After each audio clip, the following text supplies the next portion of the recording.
Hi అండి, నమస్తే. ఈరోజు మన హెల్దీ ఫుడ్ ప్లాన్ ఏంటంటే పాలక్ చపాతీ.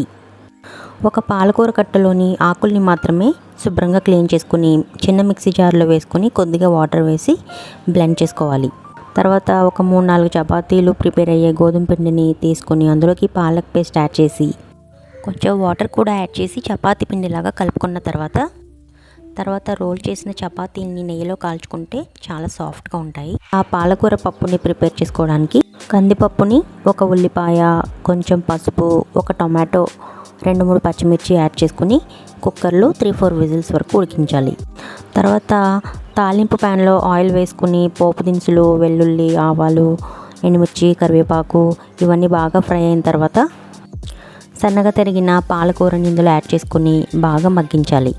ఇప్పుడు కారం, ఉప్పు వేసి ఇష్టమైన వాళ్ళు కొంచెం చింతపండు పులుపు కూడా వేసి ఒక 2-3 మినిట్స్ ఉడికించుకోవాలి. వీడియో నచ్చితే ప్లీజ్ లైక్ అండ్ సబ్స్క్రైబ్.